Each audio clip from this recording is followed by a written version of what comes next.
మీరు దేవుడయ్యా దేవుడు, మీరు నిజంగా దేవుడయ్యా దేవుడు అంటూ సోషల్ మీడియాలో చంద్రబాబుపై వైరల్ అవుతున్న వీడియో ఒకటి మీకు చూపిస్తాను. ఎందుకు సోషల్ మీడియాలో చంద్రబాబు నాయుడిని దేవుడయ్యా దేవుడు మీరు అంటున్నారు? ఒక్కసారి చూసిన తర్వాత మళ్ళీ మనం విశ్లేషించుకుందాం. చూస్తే హైదరాబాద్ లో ఉండే ముస్లింస్ అంతా బ్రహ్మాండంగా కోటీశ్వరులు లక్షాధికారులు అయ్యారంటే అది ఆ రోజు నేను చేసిన పని అని చెప్పి నేను మీకు తెలియజేస్తున్నా. నేను ఎప్పుడో ఒకటి చెప్పేవాడిని, హైదరాబాద్కి ఎవరు వచ్చినా నేరుగా పోయి ఓల్డ్ సిటీలో షాపింగ్ చేసే విధంగా పెరల్స్ ని ప్రమోట్ చేసింది కూడా తెలుగుదేశం పార్టీ. హైదరాబాద్ బిర్యానీని కూడా ప్రమోట్ చేశాం.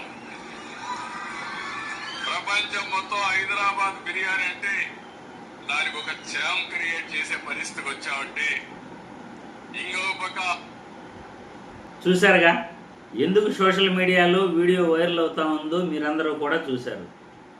హైదరాబాద్ బిర్యానీని ప్రమోట్ చేసింది చంద్రబాబు నాయుడే అని ఆయన గొప్పగా చెప్పుకుంటున్నాడు.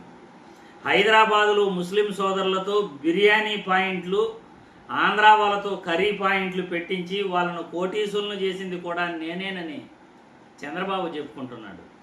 ఏపీ ముఖ్యమంత్రిగా చంద్రబాబు నాయుడు ఈ మధ్య మాట్లాడే మాటలు చూస్తుంటే సోషల్ మీడియాలో దేవుడయ్యా మీరు, దేవుడయ్యా, నిజంగా దేవుడయ్యా మీరు, మా ఆంధ్ర వాళ్ళకి ఇచ్చిన వరమయ్యా మీరు, మీరు విజనరీ కానే కాదయ్యా, మీరు బిజనరీ అయ్యా అంటూ సోషల్ మీడియాలో వైరల్ చేస్తున్నారు. ఇటువంటి వీడియోలు కోకొల్లలుగా వస్తున్నాయి. ఒకటి కాదు, రెండు కాదు. హైదరాబాద్ బిర్యానీని ప్రమోట్ చేసింది మీరే, హైదరాబాదులో ముస్లిం సోదరులతో బిర్యానీ పాయింట్లు పెట్టించింది మీరే, ఆంధ్ర వాళ్ళకు కర్రీ పాయింట్లు పెట్టించింది కూడా మీరే. నిజంగా మీరు దేవుడయ్యా, దేవుడయ్యా, మీరు దేవుడయ్యా అంటూ సోషల్ మీడియాలో ఏపీ ముఖ్యమంత్రి చంద్రబాబు నాయుడు గారిని పొగుడుతున్నారు, వైరల్ చేస్తున్నారు.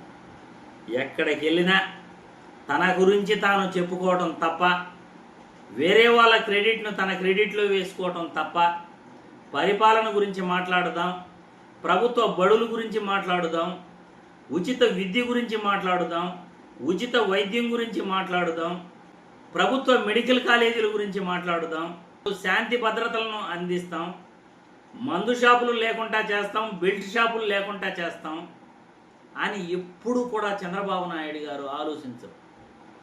అది చేసేసాను, ఇది చేసేసాను అని చెప్పుకోవటం తప్ప ఏ రోజు కూడా ప్రజల గురించి ఆలోచించిన పాపాన పోలేదు. ఈరోజు ప్రభుత్వ బడుల్లో ఇంగ్లీష్ మీడియం విద్య అందుతుందంటే దానికి కారణం జగన్మోహన్ రెడ్డి. ఈరోజు పేదవాడికి కార్పొరేట్ కళాశాలలో విద్య అందుతుంది అంటే కారణం దానికి జగన్మోహన్ రెడ్డి. ఈరోజు కార్పొరేట్ కళాశాలలో వైద్యం ఉచితంగా పేదవాడికి అందుతుందంటే కారణం దానికి జగన్మోహన్ రెడ్డి.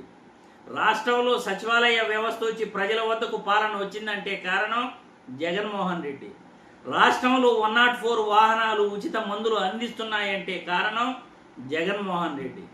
రాష్ట్రంలో సచివాలయ వ్యవస్థ ద్వారా 136,000 ఉద్యోగాలు వచ్చాయంటే కారణం జగన్మోహన్ రెడ్డి. ఆర్టీసీ కార్మికులను ప్రభుత్వంలో విలీనం చేసింది జగన్మోహన్ రెడ్డి. వైద్య రంగంలో 53,000 ఉద్యోగాలు భర్తీ చేసింది జగన్మోహన్ రెడ్డి.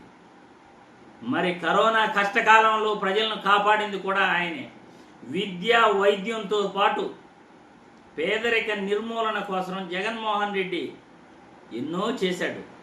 వాటన్నిటిని కూడా పేర్లు మార్చుకుంటూ, సంక్షేమ పథకాల పేర్లు మార్చుకుంటూ ఈరోజు అన్నీ నేనే చేసేసాను అని చెప్పుకుంటున్నాడు. హైదరాబాద్లో రింగ్ రోడ్డు 2026 నుండి 2012 వరకు ఔటర్ రింగ్ రోడ్డు 126 కిలోమీటర్లలో రాజశేఖర్ రెడ్డి పూర్తి చేశాడు. పివి నరసింహారావు ఫ్లైఓవర్ 11 కిలోమీటర్లు 2005లో ప్రారంభమై 2009లో కంప్లీట్ అయ్యింది. దానిని కూడా రాజశేఖర్ రెడ్డి పూర్తి చేశాడు. ఫార్మాస్యూటికల్ కంపెనీస్ రాజశేఖర్ రెడ్డి తీసుకొచ్చాడు. అదేవిధంగా జిఎంఆర్ ఫ్లైఓవర్ అది కూడా రాజశేఖర్ రెడ్డి పూర్తి చేశాడు. మరి హైదరాబాద్కు నువ్వు చేసింది ఏమయ్యా అంటే, నేను బిర్యానీ పాయింట్లు తెచ్చాను, హైదరాబాద్ను డెవలప్ చేశాను, హైటెక్ సిటీ తెచ్చాను, అన్నీ నేనే చేసేసానని ప్రతి ఒక్కటి ఆయన క్రెడిట్లో వేసుకుంటుంటే సోషల్ మీడియాలో దేవుడయ్యా నువ్వు, నిజంగా దేవుడయ్యా, విజనరీ కాదయ్యా నువ్వు, బిజనరీ అయ్యా అంటూ సోషల్ మీడియాలో చంద్రబాబు గారిని వైరల్ చేస్తున్నారు. కామెంట్ల రూపంలో మీరు కూడా మీ అభిప్రాయాన్ని తెలియజేయండి అని నేను కోరుతున్నాను.